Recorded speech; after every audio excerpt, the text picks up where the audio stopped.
The first gunshot of the day cracked across the dusty main street of Redemption Springs, but it wasn't bullets that had torn apart Maribel Vance's life, it was whispers. Standing in the doorway of the general store with her 6-month-old daughter clutched to her chest, she watched as the town council nailed the eviction notice to the small cabin she'd called home since her husband's death. The year was 1875, and the frontier town had decided that a widow with an infant born 8 months after her husband's passing was not the sort of woman they wanted in their community. "You have until sundown," Mayor Pullman announced, his mustache twitching with self-righteousness as he adjusted his spectacles. "Redemption Springs has standards, Mrs. Vance. Your situation suggests conduct unbecoming of a respectable woman." Maribel clutched little Sarah tighter, her wedding ring still heavy on her finger. They couldn't understand that Thomas had come home one last time before heading to the silver mines. That final night together had given her Sarah, the only piece of him she had left after the cave-in took him forever. "Where am I supposed to go?" she asked, her voice steady despite the trembling in her heart.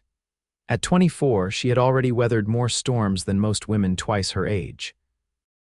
"That ain't our concern," Sheriff Miller added, not meeting her eyes. He'd been Thomas's friend once. The small crowd that had gathered began to disperse, ladies whispering behind gloved hands, men shaking their heads. Maribel stood tall until they left, then allowed her shoulders to slump as she pressed her lips to Sarah's downy head. "It's just you and me now, little one," she whispered. Returning to her cabin, Maribel packed what she could into a single trunk: clothes, Thomas's old revolver, a few supplies, and the small leather pouch containing their meager savings. She changed into her sturdiest dress, a faded blue cotton that had seen better days, and wrapped Sarah in a quilt her mother had made. The stagecoach wasn't due until tomorrow, but waiting meant facing the humiliation of being forcibly removed. As the afternoon sun beat down mercilessly, Maribel loaded her trunk onto a small handcart and began the long walk out of town, her daughter secured against her chest in a makeshift sling. She had no destination in mind, just a way away from the judgment, away from the memories, away from the life she'd tried so hard to preserve after Thomas died. The dirt road stretched endlessly before her, winding through the vast expanse of prairie and scrubland. Each step drove dust into her boots and desperation deeper into her heart. Sarah began to fuss as the afternoon heat intensified. "Hush now, sweet girl," Maribel soothed, though her own throat was parched and raw. 3 miles from town, the wheel of her cart struck a rock and splintered. The trunk toppled, spilling her possessions across the dirt. It was there, kneeling in the road, frantically gathering her scattered belongings with one arm while holding Sarah with the other, that Maribel finally allowed herself to cry. The sound of approaching hoofbeats barely registered through her tears. It wasn't until a shadow fell across her that Maribel looked up, squinting against the sun to see a tall figure on horseback. "Madam, you all right?" The voice was deep with a slight drawl. Hastily wiping her tears, Maribel struggled to her feet. "I'm fine, thank you, just a broken wheel." The stranger dismounted in one fluid motion, revealing a man in his early 30s, broad-shouldered and sun-bronzed. His hat, pushed back on his head, revealed eyes the color of a summer storm. "Garrett Xavier," he introduced himself, glancing from her to the baby to the scattered belongings. "Looks like you're having a rough day," Maribel nodded, too exhausted for pretense. "Maribel Vance, and this is Sarah." Garrett knelt to examine the broken cart. "This ain't getting fixed on the road." He looked up at her with a directness that was startling. "Where you headed?" "Away from Redemption Springs," she admitted. Something in his expression shifted. "They run you out," they did. Garrett's jaw tightened as he surveyed the situation. "My ranch is about 4 miles that way," he said, gesturing westward. "I can take you there, give you a place to rest, figure out your next steps." Maribel hesitated. She didn't know this man, and the frontier was unforgiving to women who made poor choices. But Sarah was getting hungry, the sun was setting, and she had nowhere else to go. "Why would you help us?" she asked. Garrett's weathered face softened. "Because someone should have, long before now." He loaded her trunk onto his horse, then helped Maribel mount before climbing up behind her.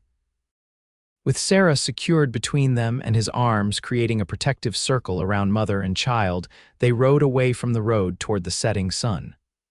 "Those people in town," he said quietly near her ear, "they don't get to decide your worth. You and your little one deserve better." As the landscape changed from open prairie to rolling hills dotted with cottonwoods, Maribel felt something she hadn't experienced in months' hope. When Garrett's ranch came into view, a modest but well-kept homestead nestled against a backdrop of distant mountains, she found herself taking a deep breath. "It ain't much," he said, almost apologetically, "but it's safe." Helping her down from the horse, his hands steady at her waist, Garrett looked at Maribel and Sarah with an expression she couldn't quite decipher. Then, with a gentleness that seemed at odds with his rugged appearance, he reached out to touch Sarah's tiny hand. "You're both safe here," he said firmly. "Anyone comes looking to cause trouble, they'll have to go through me first."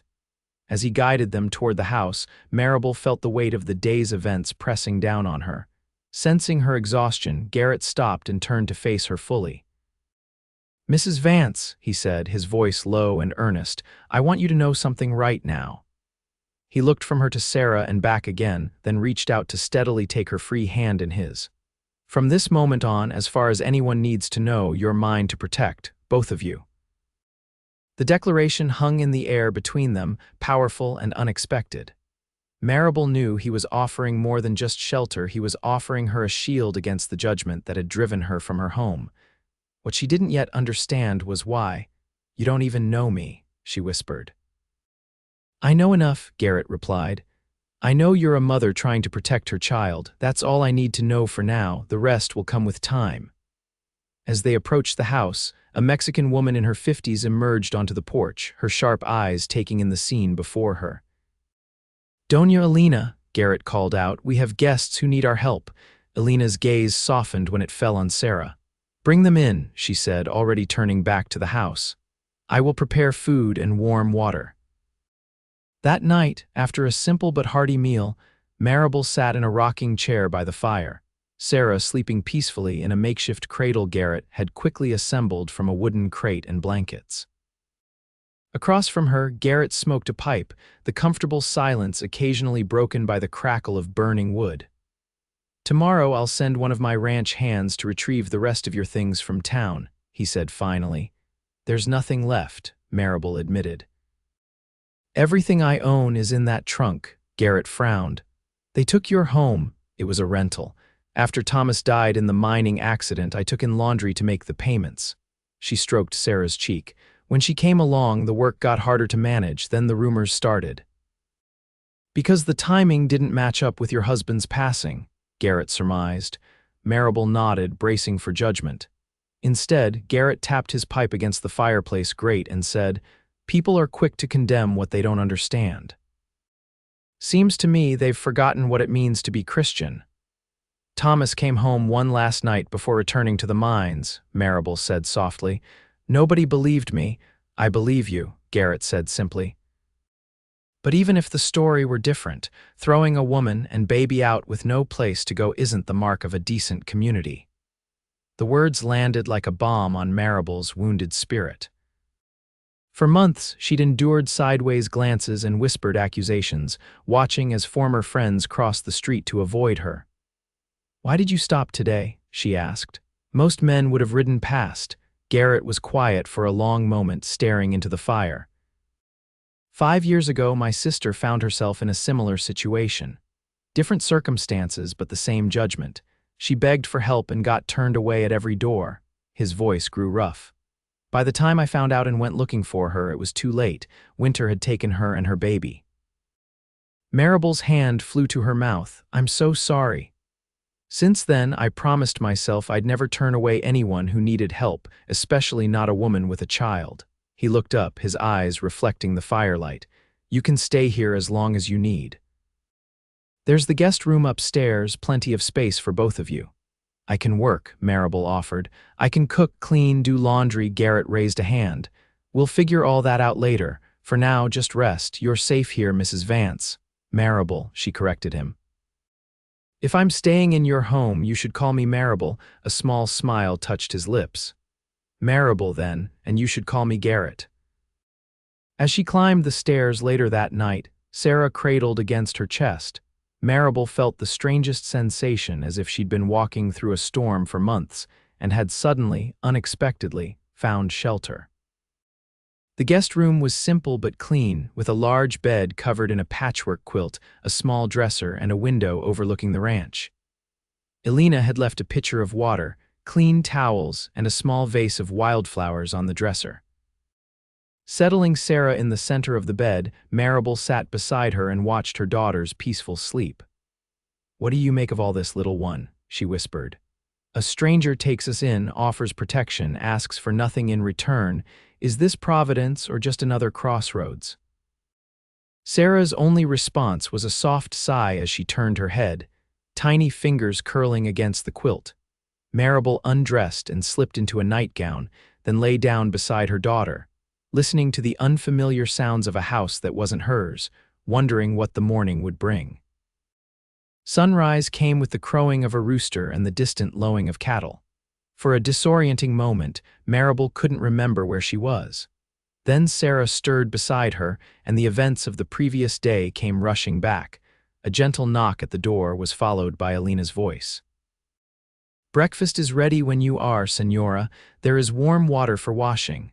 "Thank you," Maribel called back. "We'll be down shortly." After feeding Sarah and quickly washing up, Maribel dressed them both and made her way downstairs. The kitchen was warm and fragrant with the smell of coffee, eggs, and freshly baked bread. Garrett stood when she entered, pulling out a chair for her. "Good morning. Sleep well?" "Better than I expected," she admitted, settling Sarah on her lap. Elena placed a plate of food before her, then held out her arms. "May I hold the little one while you eat? It has been many years since there was a baby in this house." After a moment's hesitation, Maribel handed Sarah over, watching as the older woman's face lit up with delight. "She is beautiful," Elena pronounced. "Strong, too. Look at how she holds her head." "She's determined," Maribel agreed, picking up her fork. "Just like her father was." Garrett, seated across from her, studied her over his coffee cup. "I've been thinking about your situation. The ranch could use a woman's touch, and Elena could use help with the household. If you're agreeable, you could stay on, help with the cooking and such. I'd pay you a fair wage." Maribel paused mid-bite. "You're offering me employment." "I'm offering you a place where you and your daughter can build a life," he clarified. "There's a small cabin about 100 yards from the main house. It needs some fixing up, but it could be yours." "Why would you do that?" Garrett set down his cup. "Because everyone deserves a second chance, and I've got more land than I know what to do with. Besides," he added with a slight smile, "Elena's been after me to hire help for years." "It is true," Elena confirmed, bouncing Sarah gently. "This man works from sunrise to sunset, but cannot remember to buy flour." The offer was generous, too generous. Maribel's experience had taught her that kindness often came with hidden expectations. "And what would you want in return, Mr. Xavier?" His expression grew serious. "Just your word that you'll be honest with me. I run a straightforward operation here. No secrets, no lies. That's all I ask." Maribel considered her options, which were painfully few: return to Redemption Springs and face further humiliation. Try to make it to another town with no guarantee of welcome, or accept this unexpected offer and give Sarah a chance at stability. "I accept," she said finally. "Though I insist on earning my keep, I won't be a charity case." Garrett nodded, satisfaction evident in his expression. "Fair enough. We'll start with 2 weeks. If either of us feels it's not working out, no hard feelings." 2 weeks, Maribel agreed. After breakfast, Garrett showed her around the ranch. Xavier's Reach, as it was called, spanned several hundred acres of good grazing land, with a creek running through the eastern portion. The main house was 2 stories, built of solid timber with a wide porch wrapping around 3 sides.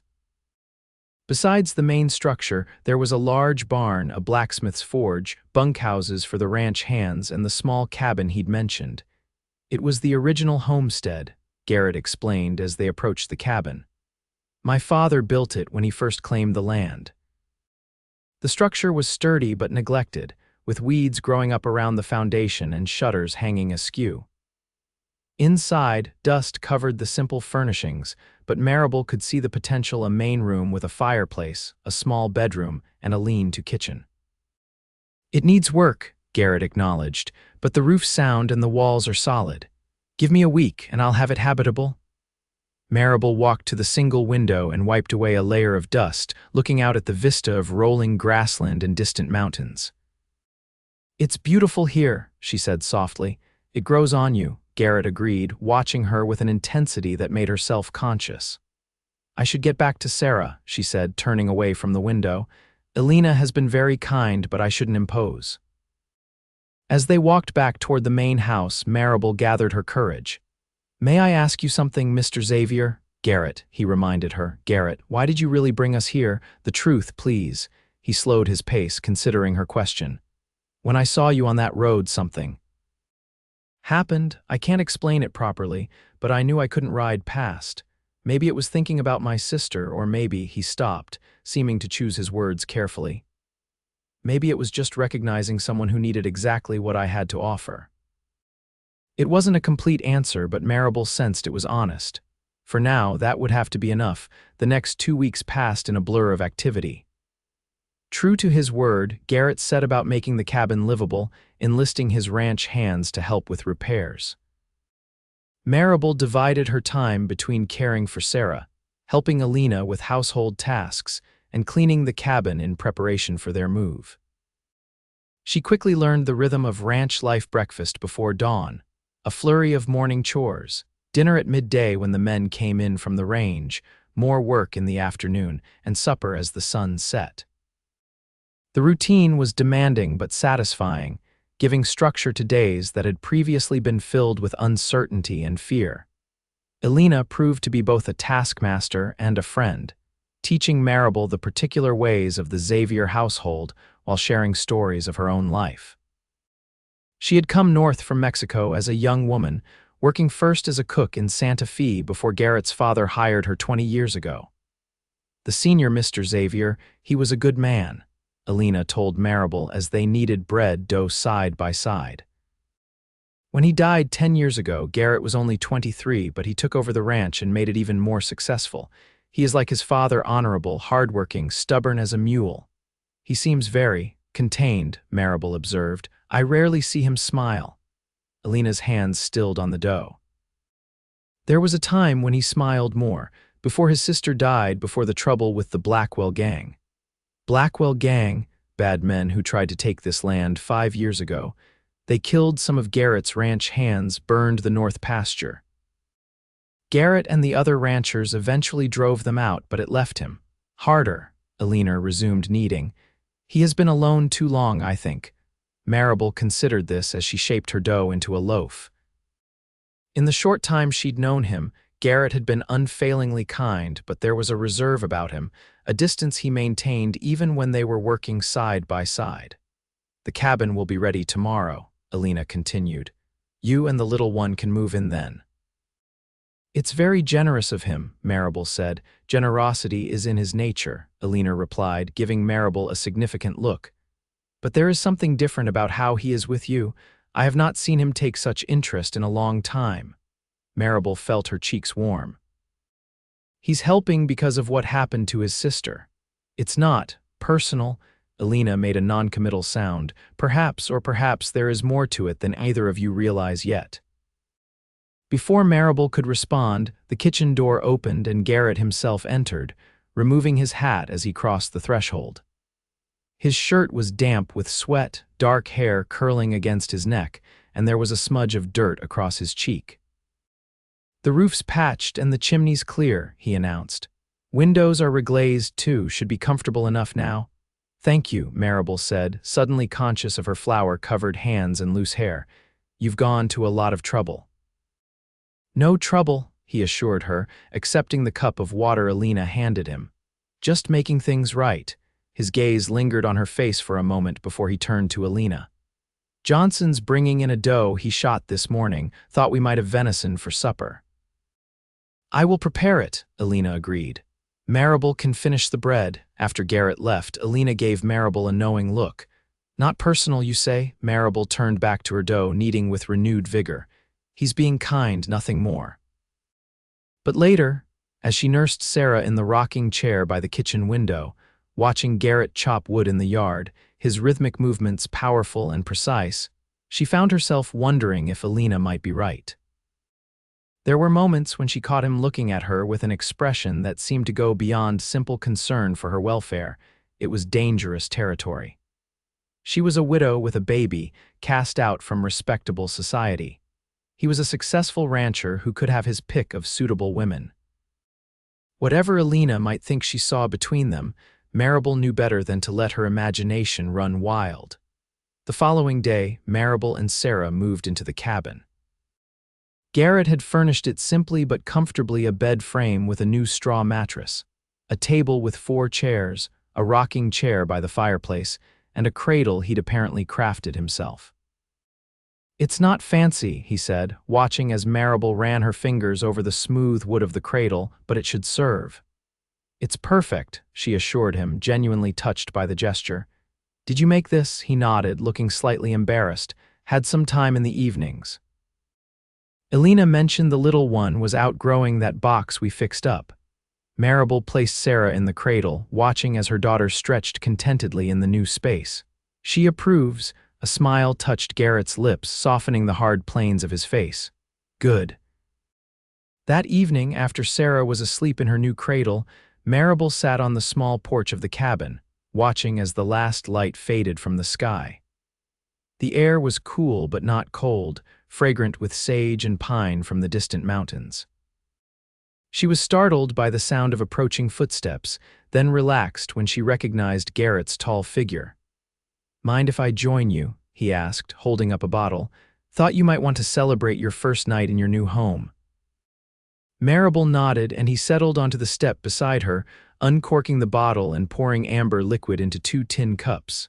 "It's apple cider," he explained, handing her one, "from last fall's harvest."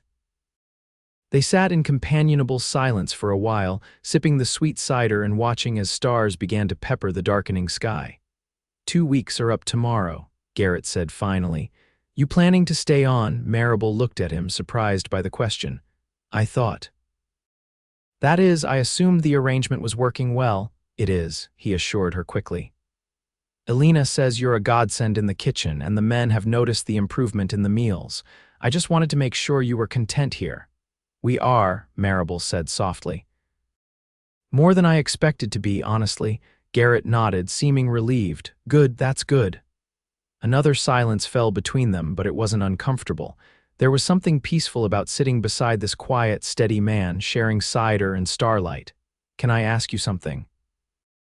Maribel ventured after a while. "Anything?" "What happened with the Blackwell gang?" Alina mentioned them briefly. Garrett's expression darkened. "That's a heavy topic for a celebration." "I'd still like to know if you're willing to tell me." He took a long drink of cider, then set his cup down beside him. 5 years ago, a man named Jebediah Blackwell decided he wanted to expand his operations into this valley. He had about 20 men riding with him, all hardened outlaws. They started by rustling cattle, then moved on to burning pastures, poisoning water holes. When that didn't drive us out, they got more direct. Garrett's voice grew tight. "They attacked one of my line camps, killed 3 good men. After that, it was open war. The ranchers in the valley banded together, and we hunted them down one by one. It took months, and we lost more good people in the process, but eventually Blackwell and what was left of his gang fled north. Last I heard, he was killed in a saloon fight in Montana." "I'm sorry," Maribel said. "That must have been terrible." "It was, and it happened right around the time I lost my sister, so..." He trailed off, staring into the darkness. "It was a bad year." Impulsively, Maribel reached out and placed her hand over his. "Thank you for telling me." Garrett looked down at their hands, then slowly turned his palm up, his fingers curling around hers. The touch was warm, strong, reassuring. For a moment, neither of them moved or spoke. Then, as if remembering himself, Garrett gently withdrew his hand and stood. "It's getting late. I should let you rest." Maribel rose as well, suddenly aware of how close they were standing on the narrow porch step. "Thank you for the cider and for everything else." He He studied her face in the starlight. "You don't need to keep thanking me, Maribel. Having you and Sarah here has been good for the ranch. Good for me, too, if I'm being honest." Before she could respond, he tipped his hat slightly and stepped back. "Sleep well." As she watched him walk back toward the main house, Maribel pressed her fingers to her palm, still warm from his touch. Something was happening between them, something unexpected and potentially dangerous. She couldn't afford to misinterpret kindness for something more, not when her and Sarah's security depended on maintaining a proper relationship with her employer. Yet as she prepared for bed that night, checking on Sarah one last time before slipping beneath the quilt Alina had provided, Maribel couldn't help but remember the feel of Garrett's hand enfolding hers, the way his eyes had softened when he looked at her in the starlight. "Be careful," she whispered to herself in the darkness. "Be very careful." The next morning brought an unexpected development. Maribel was hanging laundry behind the cabin, Sarah nearby in a basket lined with blankets, when she heard the sound of approaching horses. Looking up, she saw a group of riders coming up the main road to the ranch, at least 10 men, moving with purpose. Gathering Sarah quickly, Maribel hurried toward the main house. She found Garrett on the porch, rifle in hand, Alina standing tensely beside him. "Take Sarah inside," Garrett instructed without turning around. "Stay there until I come for you." "What's happening?" Maribel asked, clutching her daughter tightly. "Not sure yet, but those men aren't here for a social call." Alina ushered Maribel inside, closing the door firmly behind them. Through the window, Maribel watched as the riders approached, stopping about 20 yards from the house. At their head was a tall man with a silver star pinned to his vest, the sheriff from Redemption Springs. "That's Sheriff Miller," Maribel gasped. "What is he doing here?" Alina's expression grew grim. "Nothing good, I think." Outside, Garrett stood his ground as the sheriff dismounted and approached the porch. "Xavier," the sheriff greeted, his tone neutral, "need a word with you." "Speak your piece, Miller," Garrett replied, keeping his rifle visible but not raised. "We're looking for a woman and infant who left town about 2 weeks back, Maribel Vance and her daughter. Been told they might be here." Garrett's stance didn't change. "What business do you have with Mrs. Vance?" The sheriff shifted uncomfortably. "Town council wants her brought back to face charges." "What charges?" Garrett's voice had dropped to a dangerous pitch. "Theft, primarily. She took items that weren't rightfully hers when she left town." From her position at the window, Maribel gasped.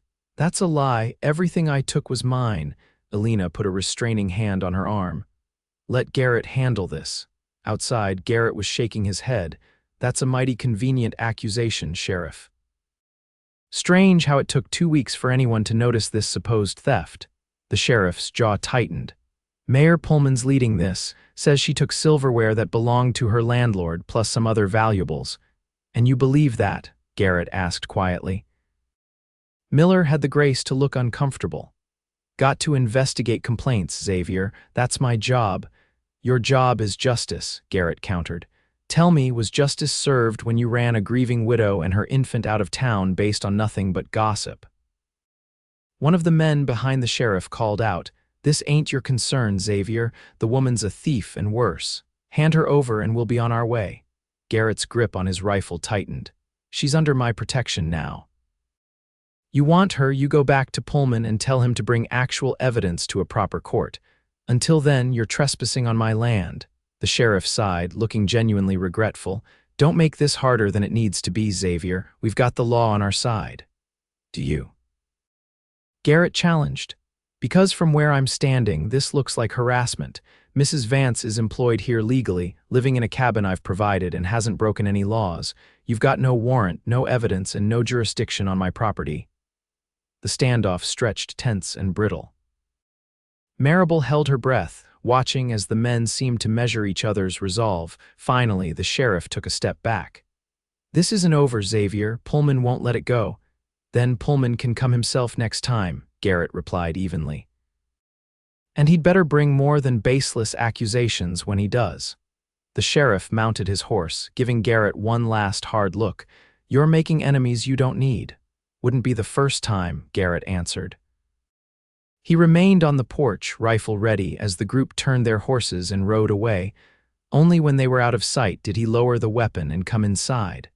Maribel met him in the front hall, Sarah clutched tightly to her chest. "I'm so sorry," she began. "I never meant to bring trouble to your door, this isn't your fault," Garrett cut her off, his expression fierce. "They're the ones in the wrong, not you." "But they'll come back," Maribel insisted. "Pullman won't give up, he has influence throughout the county." "Let him come," Garrett said grimly. "I've faced worse than a small-town mayor with delusions of grandeur." Alina appeared from the kitchen. "I will make coffee, we need to talk about what happens next." In the kitchen, Garrett placed his rifle on hooks mounted high on the wall, then sat heavily at the table. Maribel took the chair opposite him, settling Sarah on her lap. "Everything they said was a lie," she said quietly. "I only took what was mine, I know," Garrett assured her. "But Pullman's found a way to make this legal trouble instead of just social condemnation. That changes things." "I should leave," Maribel said, though the words felt like stones in her mouth. "Go somewhere they can't find me. Running looks like guilt," Garrett pointed out. "And where would you go? How would you support yourself and Sarah?" Alina placed cups of coffee before them, then took a seat beside Maribel. "There is another solution," she said carefully, "one that would silence Pullman and his accusations permanently." Maribel looked at her questioningly. "Marriage," Alina stated simply. "If you were Garrett's wife, no one could claim you stole from your former residence. As a married woman, your property would legally be your husband's and no court would entertain Pullman's claims." The kitchen fell silent. Maribel stared at Alina in shock, then glanced at Garrett, whose expression was unreadable. That's not a solution," Maribel finally managed. "I can't ask Mr. Xavier to sacrifice his freedom just to solve my problems." "It wouldn't be a sacrifice," Garrett said quietly. Maribel's head snapped up, eyes wide. "What?" Garrett cleared his throat, looking slightly uncomfortable but determined. "Marriage would protect you legally, yes, but it wouldn't be a sacrifice on my part. I've been considering asking you anyway, though I'd planned to wait longer, let you get more settled. You've been considering marriage to me." Maribel could scarcely believe what she was hearing. "Yes," Garrett met her gaze directly. "I know it's sudden. I know we're still getting to know each other, but I've seen enough to know you're a good woman, a loving mother, and someone I'd be proud to call my wife."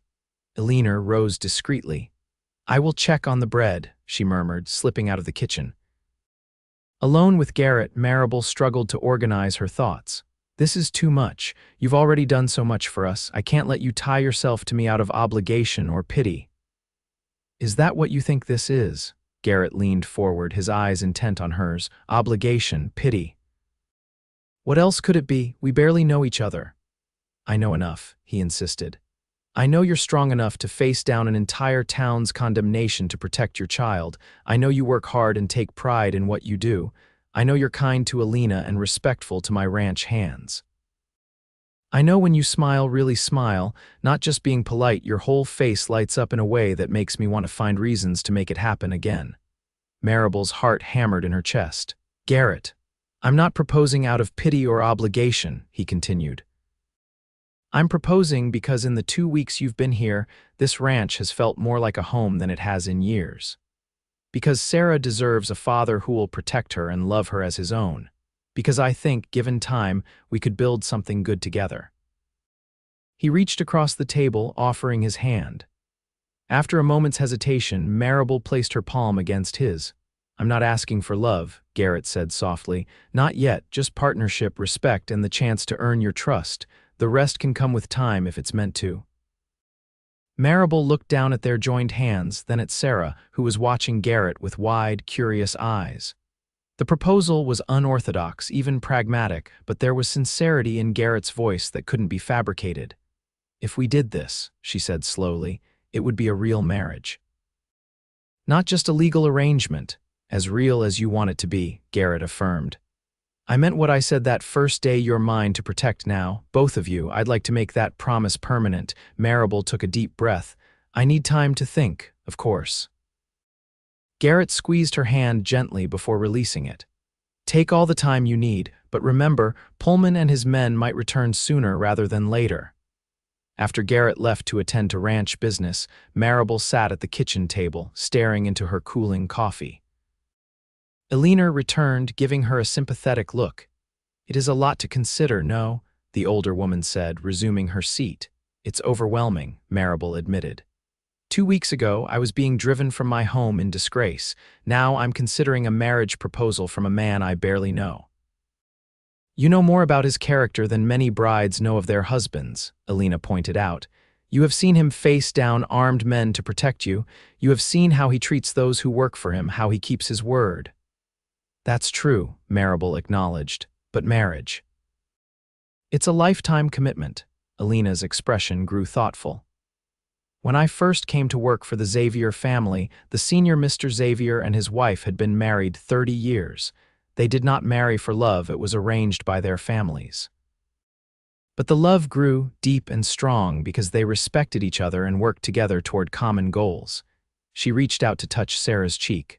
"Love can grow from solid ground, and Garrett has prepared very solid ground for you and the little one. What if it doesn't work?" Maribel whispered, "What if he resents us eventually?" "That is not the kind of man he is," Alina said firmly. "But even if things became difficult, you would still be in a better position as Mrs. Xavier than as a widow with no protector. This is the frontier. Life is hard for women alone." Maribel knew Alina was right. As Thomas Vance's widow, she had few legal rights and little protection. As Garrett Xavier's wife, she would have security, respectability, and a home for Sarah. And there was something else. Something she was reluctant to acknowledge even to herself, the way her heart quickened when Garrett entered a room, the sense of safety she felt in his presence, the warmth that spread through her when he smiled.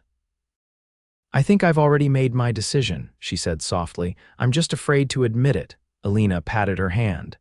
"Sometimes the right path is the one that scares us most. It means we have something precious to lose." That evening, after Sarah was asleep, Maribel walked to the main house.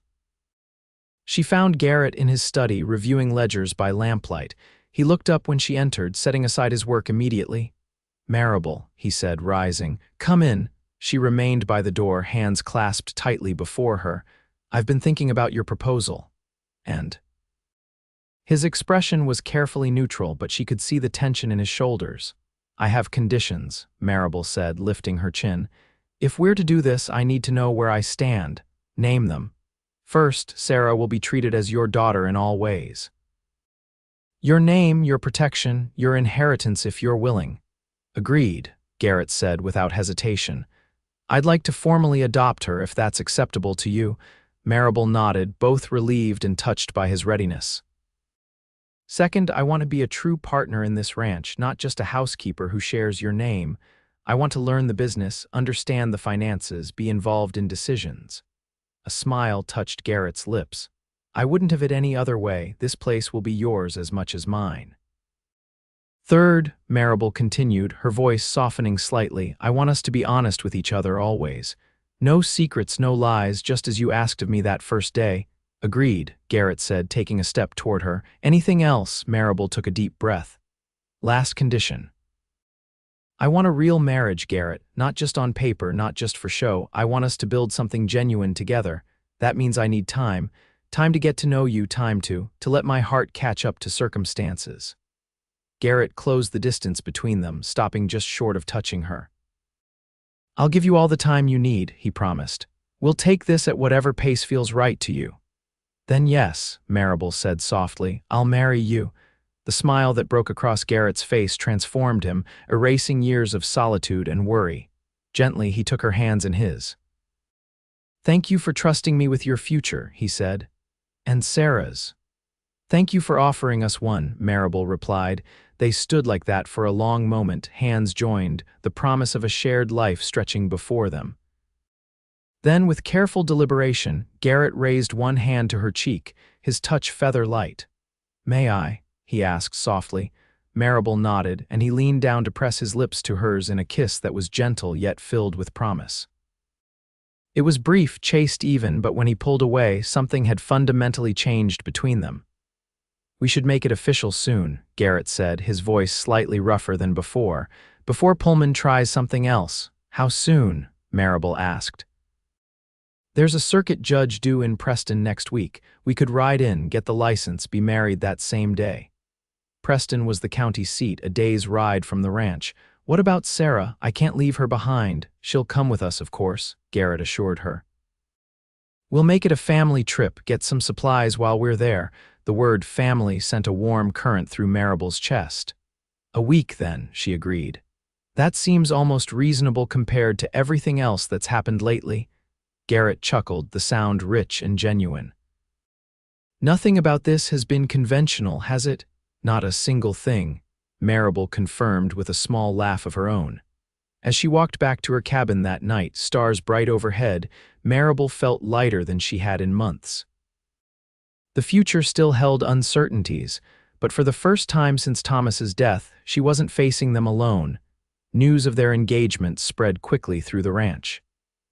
The hands were respectful, offering gruff congratulations to Garrett and tipping their hats more politely to Maribel. Elena was openly delighted, already planning improvements to the main house to accommodate the new family arrangement. "You will move back to the main house after the wedding, yes?" she asked as she and Maribel prepared dinner the following day. "I hadn't thought about it," Maribel admitted. "The cabin is comfortable and I've just gotten settled." "A wife belongs in her husband's house," Elena said firmly. "The cabin can be for guests or perhaps for ranch hands with families." The thought of sharing a home and eventually a bed with Garrett sent a flutter of nervous anticipation through Maribel's stomach. "We'll see what Garrett thinks," she said diplomatically. As if summoned by her words, Garrett appeared in the kitchen doorway, hat in hand. "Ladies," he greeted them. "Something smells wonderful." "Chicken and dumplings," Elena informed him proudly, "Maribel's mother's recipe." "Looking forward to it," he turned to Maribel. "Got a minute? There's something I'd like to show you." Curious, Maribel wiped her hands on her apron and followed him outside. He led her to the barn where his stallion stood saddled beside a smaller, dappled mare. "Thought we might ride out a ways," Garrett explained. "There's a part of the ranch you haven't seen yet. But dinner, Elena knows, will be a bit late. Come on, I'll help you up." With his hands at her waist, Garrett lifted Maribel onto the mare's back. The horse was gentle, standing quietly as she arranged her skirts. "Sarah is napping under Elena's watchful eye," Garrett assured her, mounting his own horse. "We won't be gone long." They rode north from the ranch house, following the creek as it wound through stands of cottonwood and willow. The land here was greener, protected from the harsh summer sun by the trees and constant moisture. "This is beautiful," Maribel said, taking in the peaceful scene. "I had no idea this was part of your property." "The ranch has a lot of different faces," Garrett replied. "Each section has its own character." After about 20 minutes of riding, they emerged from the trees into a small clearing. At the center stood an oak tree of impressive size, its broad canopy casting dappled shade over the ground below. Garrett dismounted and helped Maribel down from her horse. "This is what I wanted to show you," he said, leading her toward the tree. As they approached, Maribel noticed something hanging from one of the lower branches, a wooden swing, its ropes new and strong. "I put it up this morning," Garrett explained, looking slightly self-conscious. "Thought Sarah might enjoy it when she's a bit older. My mother had one like it when I was a boy." Maribel ran her hand along the smooth wooden seat. "You made this?" Garrett nodded. "It's not much, but it's perfect," Maribel interrupted, deeply touched by the gesture. "She'll love it. Want to try it out?" Garrett asked with a smile. "Make sure it's sturdy." Feeling slightly foolish but unable to resist, Maribel settled onto the swing. Garrett moved behind her and gave a gentle push. The swing glided forward, then back, the motion as soothing as it was nostalgic. "I had one of these as a girl," Maribel confessed as she swung. "My father hung it from an elm tree behind our house in Missouri. I spent hours on it, dreaming about what my life would be like when I grew up." "And," Garrett asked, giving another push, "how does reality compare to those dreams?" Maribel considered the question as she swung back and forth. "Nothing like I imagined," she admitted. "But dreams change, they have to." The swing slowed as Garrett stopped pushing and moved to stand before her. "What do you dream of now?" he asked quietly. Looking up at him, backlit by the afternoon sun filtering through oak leaves, Maribel found herself answering with complete honesty. "Safety, a home, someone to share the burden of tomorrow." She paused, then added softly, "The chance to love again." Garrett knelt before her, bringing them eye to eye. "I want to be that someone," he said, his voice low and earnest. "I want to give you all of those things, Maribel." Her hands still gripping the swing's ropes, Maribel leaned forward slightly. "I believe you will." This time when they kissed, it was Maribel who initiated it, leaning further to press her lips to his. Garrett's hand came up to cup the back of her head, his touch gentle but sure. The kiss deepened naturally, an exploration rather than a claim, and Maribel felt something unfurl in her chest, the first tentative bloom of feelings she'd thought were buried with Thomas. When they parted, Garrett rested his forehead against hers for a moment, his eyes closed as if committing the moment to memory. "We should get back," he said finally, his voice slightly rough, "before Alina sends out a search party." As they rode back to the ranch, side by side in the golden late afternoon light, Maribel found herself stealing glances at the man who would soon be her husband. He was nothing like Thomas, where her first husband had been slight and scholarly, a former teacher turned mining clerk. Garrett was all frontier ruggedness, shaped by hard work and harder decisions. Yet there was a gentleness to him that belied his outward strength, a thoughtfulness that manifested in unexpected ways, like a handmade swing hanging from an oak tree.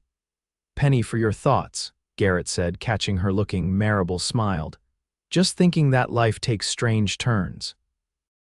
"A month ago I couldn't have imagined being here. Regrets?" he asked, his tone casual but his eyes watchful. "No," she said honestly. "No regrets."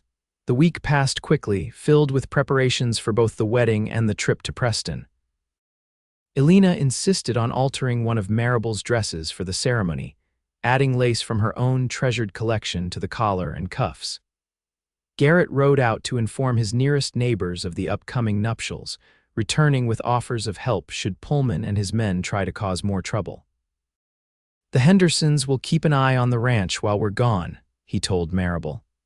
"Their youngest son is riding to Preston ahead of us to make sure the judge knows we're coming." The morning of their departure dawned clear and cool, a perfect early autumn day. Maribel dressed carefully in her traveling clothes, a sturdy navy skirt and white blouse, and packed a small bag with Sarah's necessities and her wedding dress. She found herself both nervous and excited, the reality of what they were about to do finally sinking in. Garrett had arranged for them to travel in a light wagon rather than on horseback, making the journey more comfortable for Maribel and Sarah. Alina fussed over them as they prepared to leave, pressing a basket of food into Maribel's hands and kissing Sarah's chubby cheeks. "You bring back my little one as a proper Xavier," she instructed, eyes suspiciously bright. "And you," she added, turning to Garrett, "you take care of them on the road."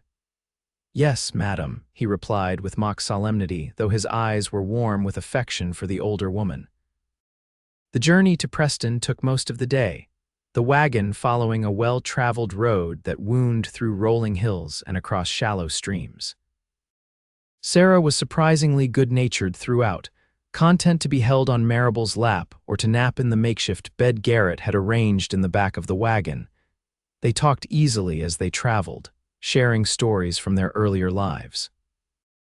Maribel told him about growing up in Missouri, about meeting Thomas when he came to teach at the local school, about their decision to move west when the mines began hiring clerks at promising wages.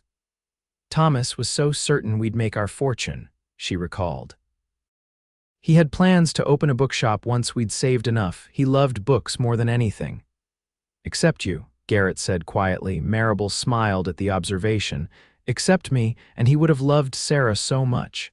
She glanced down at her daughter, sleeping peacefully. "It breaks my heart that he never knew about her." Garrett was silent for a moment, then said, "I can't replace him, wouldn't try to, but I'll make sure Sarah knows about her father, who he was, what he dreamed of." "Thank you for that," Maribel said softly. "Most men wouldn't be so understanding about another man's child. She's innocent in all this," Garrett replied, "deserves to be loved for exactly who she is." They reached Preston by late afternoon. The town was larger than Redemption Springs, with several streets of businesses radiating out from a central square dominated by the county courthouse. Garrett drove directly to a modest hotel on the main street. "I've booked 2 rooms," he explained as he helped Maribel down from the wagon. "Thought you and Sarah might want some privacy before tomorrow." "Thank you," Maribel said, touched by his thoughtfulness. "What time is our appointment with the judge?" 10 o'clock. Gives us time to get the license first thing in the morning." Garrett lifted Sarah carefully from her makeshift bed. "Let's get you ladies settled." The hotel was clean and comfortable, if not luxurious. Maribel's room had a large bed, a washstand with a pitcher and bowl, and a small sitting area near the window. After helping her with her bags, Garrett excused himself to see to the wagon and horses. "I'll come by in an hour to escort you to dinner," he said. "There's a decent restaurant across the square." Left alone with Sarah, Maribel took a moment to catch her breath. Tomorrow she would marry again, becoming Mrs. Garrett Xavier. The thought was still somewhat surreal, but not unwelcome. In the short time she'd known him, Garrett had proven himself to be everything a woman could want in a husband: kind, honorable, steady. If her heart wasn't yet fully engaged, she had faith that it would be, given time. After freshening up and changing Sarah's diaper, Maribel unpacked her wedding dress and hung it on the back of the door to release the wrinkles. It wasn't new, she'd worn it to church before, but Alina's additions made it special, the delicate lace softening the practical blue fabric. A knock at the door announced Garrett's return. He'd changed his shirt and combed his hair, small concessions to civilization that made Maribel smile. "You look nice," she said as she opened the door. "Thought I should make an effort," he replied with a slight smile.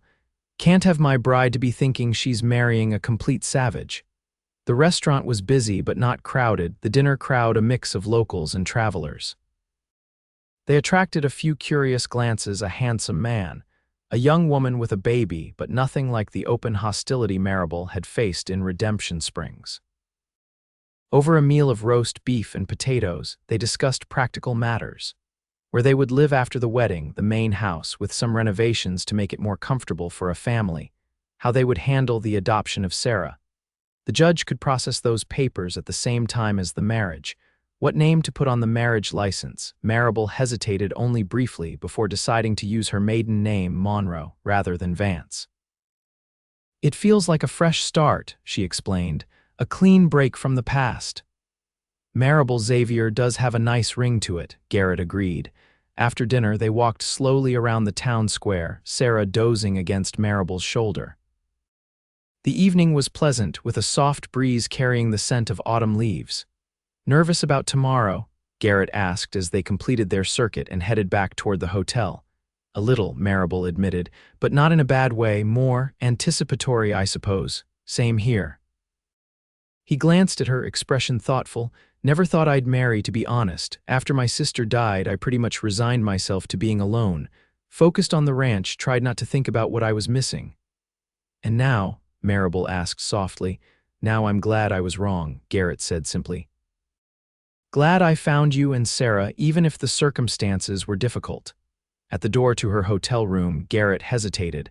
"I'll come by at 8 tomorrow. We can have breakfast, then head to the courthouse for the license." 8 it is, Maribel agreed. He leaned down and pressed a gentle kiss to her forehead, then one to the top of Sarah's head. "Sleep well, both of you." That night, as Maribel lay in the unfamiliar hotel bed with Sarah sleeping beside her, she found herself thinking of Thomas. Not with grief, as had been her habit for so long, but with a gentle acknowledgement of what had been and what might have been. "I think you'd approve," she whispered into the darkness. "He's a good man, Thomas. He'll take care of us, and I think I could come to love him given time." The sense of peace that settled over her felt like a benediction, a release from the guilt she hadn't realized she was carrying. Loving Garrett wouldn't diminish what she'd had with Thomas. It would honor it by allowing her heart to heal and grow. Morning arrived with sunshine streaming through the hotel window. Sarah woke early, hungry and cheerful, and Maribel fed and dressed her with particular care. For herself, she chose a simple morning dress, saving the blue dress with lace trim for the ceremony. Garrett arrived precisely at 8, freshly shaven and wearing what was clearly his best shirt and vest. He looked both handsome and slightly uncomfortable, tugging at his collar as if it were too tight. "You look very nice," Maribel told him as she opened the door. "Trying to make a good impression," he replied with a self-deprecating smile. Not every day a man gets a second chance at a first impression with his future wife. Breakfast was a quiet affair, both of them slightly nervous but pleasantly so. Afterward, they walked to the courthouse, Sarah babbling happily in Maribel's arms. The process of obtaining a marriage license was surprisingly straightforward. The clerk asked for their names, ages, and places of birth, had them sign the document, collected a small fee, and handed over the license with a bored "Congratulations." "Judge Parker's chambers are on the second floor," he added. "He's expecting you at 10. They had an hour to spare, which they spent browsing the shops around the square. In a small mercantile, Garrett paused by a display of jewelry. "We should have rings," he said, somewhat uncertainly. "If you want them, that is." Maribel had removed her first wedding ring months ago, storing it in a small box for Sarah when she was older. The idea of a new ring, a symbol of this new beginning, appealed to her. "I'd like that," she said. The selection was limited but decent. They chose simple gold bands, nothing fancy but solid and well-made. Garrett paid for them immediately, tucking the small package into his vest pocket. At precisely 10 o'clock, they presented themselves at Judge Parker's chambers. The judge was a portly man with kind eyes and an impressive mustache. He welcomed them warmly, taking particular interest in Sarah. "Beautiful child," he remarked, "takes after her mother." "Thank you, Your Honor," Maribel replied, while Garrett beamed with an almost paternal pride that touched her deeply. The ceremony itself was brief but meaningful. Standing before the judge's desk, Sarah cradled in one arm, Maribel placed her free hand in Garrett's and repeated the traditional vows. When Garrett slipped the gold band onto her finger, his hand was steady but his eyes were suspiciously bright. "By the authority vested in me by the territory of Colorado, I now pronounce you husband and wife," Judge Parker declared. "You may kiss your bride, Mr. Xavier." Garrett leaned down and kissed Maribel gently, a public affirmation of the private promise they'd made to each other. It was brief but sincere, and when they parted, both were smiling. "Now, about the adoption papers," the judge continued, reaching for another document. "I understand you wish to adopt Sarah as your legal daughter, Mr. Xavier?" "Yes, sir," Garrett confirmed. "To have all the rights and privileges as if she were born to me," the judge nodded approvingly. "A noble sentiment. The papers are straightforward. They establish Sarah as your legal child and heir, with all attendant rights and responsibilities." Garrett signed without hesitation, his signature bold and clear. When he handed the pen to Maribel, their eyes met in a moment of perfect understanding. They were truly a family now, bound by law and choice if not yet fully by love. As they left the courthouse, Garrett carrying Sarah while Maribel held his free arm, a sense of rightness settled over them. The world looked different somehow, brighter, more promising. "Well, Mrs. Xavier," Garrett said as they descended the courthouse steps, "what would you like to do now?" "We could have lunch at the hotel or start back to the ranch. It's your day," Maribel considered. "Let's have lunch and then head back. I'd like to be home before dark." Home. The word fell naturally from her lips, and Garrett's smile told her he'd noticed it too. They ate at the hotel restaurant, sharing a celebratory meal that felt both festive and intimate. Sarah, perhaps sensing the importance of the occasion, was on her best behavior, charming everyone who passed their table. Afterward, they collected their belongings and loaded the wagon for the journey home. As they left Preston behind, Maribel felt a profound sense of transition. She was no longer Maribel Vance, widow and outcast, but Maribel Xavier, wife and mother, part of a family again. The return journey seemed shorter somehow, the familiar landscape taking on new significance as they approached what was now truly her home. Sarah napped for much of the trip, allowing Maribel and Garrett to talk freely. "Are you happy?" Garrett asked at one point, his voice casual but his eyes watchful. Maribel considered the question seriously. "Yes," she said finally. "Not in the giddy way of a young bride perhaps, but deeply, solidly happy. Grateful, hopeful, good," Garrett replied, visibly relieved. "That's how I feel too." When they crested the final hill and Xavier's Reach came into view, the main house golden in the late afternoon light, Garrett stopped the wagon momentarily. "Welcome home, Mrs. Xavier," he said, his voice slightly rough with emotion. Maribel leaned against him briefly, her head on his shoulder. "Thank you for giving us one." Alina was waiting on the porch when they arrived, her face lighting up at the sight of them. Several ranch hands loitered nearby, pretending to be engaged in various tasks but obviously curious about their return. "It is done."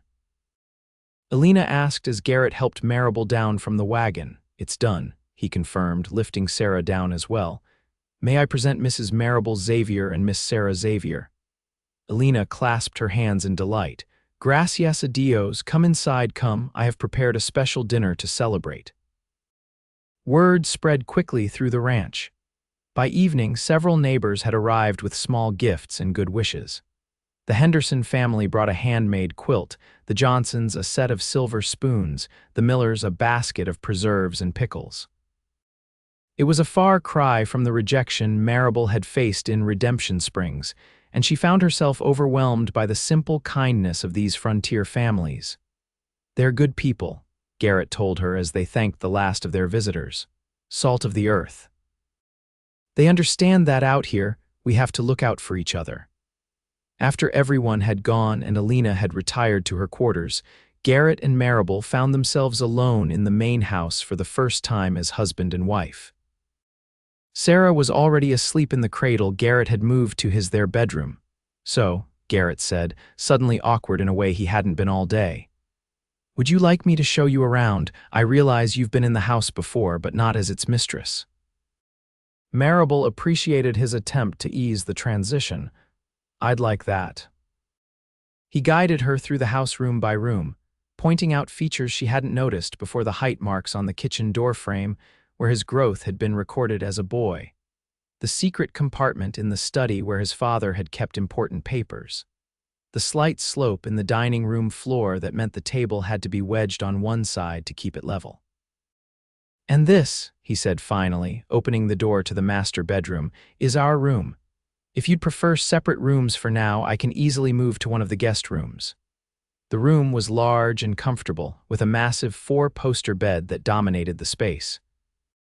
Garrett had clearly made an effort to prepare it for her arrival. There were fresh curtains at the windows, new linens on the bed, and a small bouquet of late wildflowers on the dresser. "This is lovely," Maribel said, genuinely touched by his thoughtfulness. "And no, I don't want separate rooms. We're husband and wife now, this is where I belong." Relief washed over Garrett's face. "I wasn't sure. I know this marriage started as a practical arrangement. I don't want to presume." Maribel stepped closer to him, placing a hand on his chest. "It may have started that way, but I think we both know it's becoming something more." Garrett covered her hand with his own. "I hope so. I want it to be. So do I." She rose on tiptoe and kissed him gently. "I may not be able to say I love you yet, Garrett, but I'm finding it's not as far away as I once thought." His arms came around her, holding her close.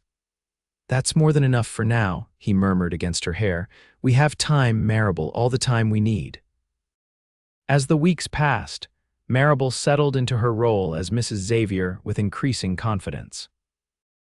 She learned the rhythms of the ranch, from the early morning bustle of ranch hands heading out to the range to the quiet evenings, when Garrett would review the day's business in his study while she sewed or read nearby. Sarah thrived in her new environment, growing stronger and more curious by the day. She began to crawl, exploring the house with determined concentration, and babbled constantly in her own private language. Garrett doted on her shamelessly, bringing her small treasures from his rides around the property: a pretty stone, a feather, once even a tiny rabbit kit that had been abandoned by its mother. "She's going to be spoiled rotten," Maribel observed one evening as Garrett lay on the floor of the sitting room, allowing Sarah to climb over him like a small, determined mountaineer. "Probably," he agreed cheerfully, "but she'll be loved, and that's what matters." Their relationship evolved naturally, growing from mutual respect to genuine affection to something deeper. Maribel found herself watching for Garrett's return when he was away from the house, missing his presence beside her in bed, when he had to make overnight trips to check on distant pastures. Physical intimacy had come more easily than she'd expected. On their wedding night, Garrett had been gentle and considerate, careful not to rush her. What had begun as a somewhat tentative consummation of their vows had, over time, blossomed into a passionate connection that still sometimes left Maribel breathless with its intensity. As fall gave way to winter, the ranch settled into its cold weather routine. The cattle were moved to sheltered pastures closer to the main complex, the last of the harvest was stored away, and preparations were made for the isolation that heavy snow would bring. It was during the first major snowstorm of the season, with wind howling around the eaves and frost creating elaborate patterns on the windows, that Maribel realized she had completely fallen in love with her husband. They were in the sitting room after dinner, Sarah already asleep upstairs. Garrett was reading aloud from a book of poetry he'd ordered from Denver, his deep voice giving life to Tennyson's words. The fire crackled in the hearth, casting a warm glow over the scene. Looking at him, his profile strong in the firelight, his hands gentle on the book's pages, his expression absorbed in the poem, Maribel felt a wave of emotion so powerful it brought tears to her eyes. "Garrett," she said softly, interrupting his reading. He looked up immediately, concern crossing his face when he saw her tears. "What's wrong?" "Nothing," she assured him, moving from her chair to sit beside him on the sofa. "Nothing at all, I just needed to tell you something." "What is it?" he asked, setting the book aside. Maribel took his hand in hers, tracing the calluses that spoke of years of hard work. "I love you," she said simply. "I'm completely, utterly in love with you." For a moment, Garrett sat perfectly still, as if afraid any movement might shatter the moment. Then he gathered her into his arms, holding her tightly against him. "Say it again," he whispered against her hair. "I love you," Maribel repeated, laughing through her tears. "I love you, Garrett Xavier." He pulled back just enough to look into her eyes, his own suspiciously bright. "I've loved you since I found you on that road," he confessed. "Maybe even from the first moment I saw you, standing there so brave and determined despite everything." "Why didn't you say anything?" Maribel asked, touching his face wonderingly. "I didn't want to pressure you," Garrett explained. "You'd been through so much, I wanted to give you time to heal, to be sure of your own feelings." "I'm sure now," she told him. So sure. Their kiss was tender at first, then increasingly passionate as months of growing love found its full expression. Later, in their bed, with snow falling silently outside and the house creaking gently around them, they reaffirmed their connection in the most intimate way possible. Each "I love you," a vow more binding than any legal document. Spring came to Xavier's reach with a riot of wildflowers and the plaintive bleating of newborn calves. The ranch prospered under their joint management. Garrett's experience, paired with Maribel's careful bookkeeping and fresh perspectives, made for a formidable team. Sarah, now walking and beginning to form simple words, was the joy of their lives. She called Garrett Papa without prompting, following him adoringly around the ranch whenever she could escape her mother's watchful eye. It was during the height of spring roundup, with the ranch at its busiest, that Maribel confirmed what she'd suspected for several weeks: she was expecting a child. Their child. She waited until evening to tell Garrett, after Sarah was asleep and they had the house to themselves. They were sitting on the front porch, watching the sunset paint the distant mountains in shades of gold and purple. "I have news," she said, unable to keep the smile from her voice. Garrett turned to her, eyebrows raised questioningly. "We're going to have a baby," Maribel announced. "Around Christmas, I think." The joy that bloomed across Garrett's face was everything she could have hoped for. He let out a whoop that probably startled the horses in the nearby corral, then dropped to his knees before her, pressing his ear against her still flat stomach. "Hello in there," he said solemnly. "This is your father speaking. We're very happy you're joining our family." Maribel laughed, running her fingers through his hair. "It's far too early for the baby to hear you." "Never too early to start getting acquainted," Garrett insisted, grinning up at her. "Besides, I have a lot to tell this little one about how amazing their mother is." As he continued to talk softly to her belly, making outlandish promises about ponies and fishing trips. Maribel marveled at how completely her life had transformed in less than a year. From the depths of despair on that dusty road outside Redemption Springs to this moment of pure joy on the porch of her home, surrounded by love and security. The sound of approaching horses broke the moment. Garrett rose quickly, stepping in front of Maribel as 3 riders came into view. As they drew closer, Maribel recognized Mayor Pullman in the lead, with Sheriff Miller and another man from the town council behind him. "Stay here," Garrett instructed, his voice tight. He descended the porch steps to meet the visitors, his posture tense but controlled. "Evening, gentlemen," he called as they approached. "You're a long way from town." Pullman reined in his horse, looking down at Garrett with poorly disguised contempt. "Xavier, we need to speak with you about a matter of some importance." "Speak then," Garrett replied coolly. Pullman's gaze shifted to Maribel on the porch. "Perhaps somewhere more private, my wife stays," Garrett said firmly. "Anything you have to say to me you can say in front of her." The mayor's lips thinned with displeasure, but he nodded. "Very well, we've come about the Vance woman." "We have reason to believe, Mrs. Xavier," Garrett interrupted. "My wife's name is Maribel Xavier." Pullman's nostrils flared. "Be that as it may, we have concerns about the circumstances of her departure from Redemption Springs. Items were missing from her former residence. My wife took nothing that wasn't rightfully hers," Garrett cut in again. "And even if there were any legitimate concerns, they're moot now. As my wife, her property is legally mine, and I'm telling you there's no issue to resolve." "The law," Pullman began. "The law is clear," Garrett stated. "You have no case, no jurisdiction, and no business on my property. Now, unless you'd like to join us for coffee and apologize to my wife for the unfounded accusations, I suggest you turn around and head back to town." Sheriff Miller shifted uncomfortably in his saddle. "He's right, Pullman, we've got no legal standing here." The mayor glared at Garrett, then at Maribel. "This isn't over," he warned. "Yes, it is," Garrett replied evenly. "You've wasted enough of everyone's time with this vendetta. Go home, Pullman, find someone else to persecute." For a tense moment, it seemed the mayor might argue further. Then, with a curt nod to his companions, he turned his horse and rode away, the other 2 men following reluctantly. Garrett watched until they were out of sight, then returned to the porch, taking Maribel's hands in his. "You all right?" she nodded, her heart rate gradually returning to normal. "Do you think they'll be back?" "No," Garrett said confidently. "Miller knows they have no case, and he'll make sure Pullman understands that.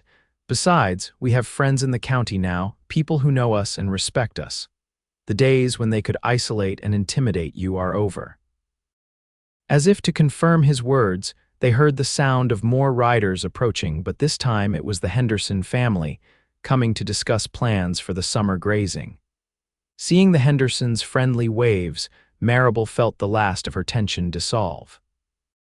"You were right that first day," she said softly to Garrett. "They don't get to decide my worth. We do together." "Together," Garrett agreed, pressing a kiss to her forehead before turning to welcome their neighbors. That night, as they lay in bed discussing names for their unborn child, Maribel reflected on the strange, beautiful journey that had brought her to this moment. From the grief of losing Thomas to the shame of being cast out, from the desperation of that dusty road to the joy of building a new life with Garrett, each step, however painful, had led her home. "What are you thinking about?" Garrett asked, noticing her thoughtful expression. "About how life surprises you," Maribel replied, snuggling closer to him. "How sometimes the worst day of your life can lead to the best." Garrett hummed in agreement, his hand resting protectively over her stomach. "I thank God every day for whatever twist of fate put me on that road at that exact moment." "Providence," Maribel suggested. "My mother always said God's hand is in everything, even when we can't see it." "Your mother sounds like a wise woman," Garrett observed. "I wish I could have met her." "She would have loved you," Maribel assured him. "Almost as much as I do." As winter approached once more, Xavier's reach prepared not just for the coming snow, but for the new life that would join their family. The nursery was readied, with Sarah helping by dragging her toys into the room at every opportunity, apparently eager to share with her new sibling. Maribel's pregnancy progressed smoothly, though she grew larger more quickly than she had with Sarah. Elena clucked over her like a mother hen, insisting she rest frequently and eat constantly. "The baby will be strong," Elena predicted, placing her weathered hand on Maribel's rounded belly. "I can tell by how he kicks." Maribel questioned with a smile. "You're so sure it's a boy?"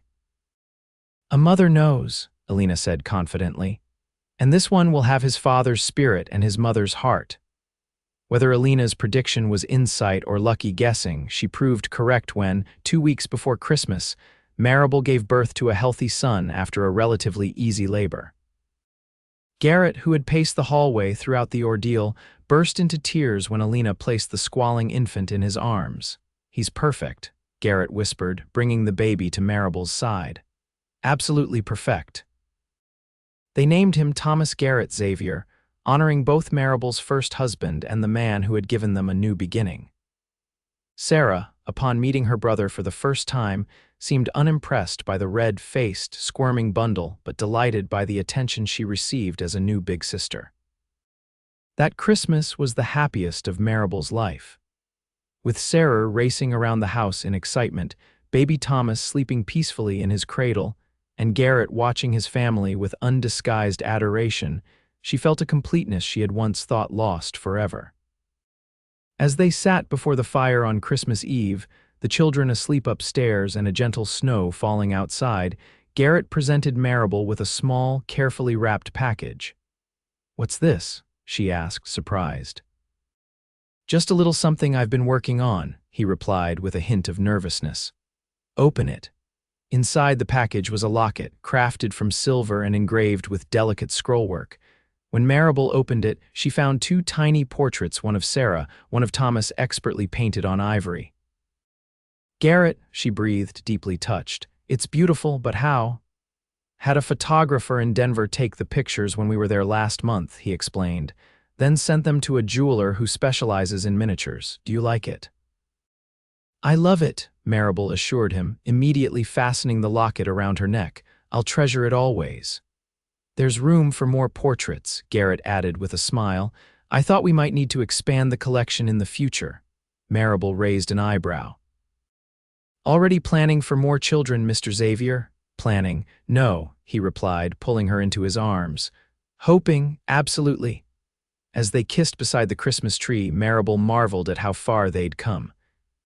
From strangers to spouses to true partners, their journey had been unconventional but perfect in its own way. "I have something for you too," she said when they parted. Reaching behind one of the sofa cushions, she withdrew a long, narrow package. Garrett unwrapped it carefully to reveal a leather-bound ledger, its cover embossed with the words Xavier's Reach in gold lettering. "Open it," Maribel encouraged. Inside, she had recorded not just the ranch's financial transactions, but its story from the original homestead built by Garrett's father to the current prosperity under their joint management.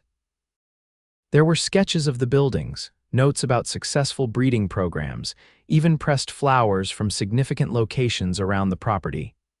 "It's our legacy," Maribel explained as Garrett turned the pages with growing wonder. "For Sarah and Thomas and any other children we might have. So they'll know the story of this land and the people who loved it." Garrett looked up from the book, his eyes shining. Maribel, this is incredible. How long have you been working on this?" "Since shortly after we married," she admitted.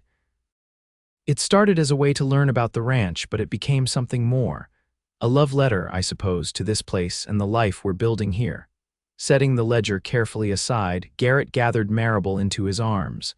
"I never thought I could be this happy," he confessed. "Never thought I'd have this, a wife I adore, children to raise, a legacy worth preserving." "Neither did I," Maribel replied softly. "After Thomas died, I thought that part of my life was over, and when they drove me out of town." She shook her head at the memory. "I couldn't see a way forward." "And now," Garrett prompted. Maribel smiled, touching the locket that held images of their children. "Now I can't imagine any other path. Every step, even the painful ones, led me exactly where I was meant to be." Outside, snow continued to fall, blanketing Xavier's Reach in pristine white. Inside, warmed by firelight and love, Maribel and Garrett held each other close, grateful for the twist of fate that had brought them together on a dusty road, and the courage that had allowed them to build something beautiful from life's hardest moments. "Merry Christmas, Mrs. Xavier," Garrett murmured against her hair. "Merry Christmas, my love," Maribel replied, her heart full to overflowing with the joy of second chances and the promise of tomorrow.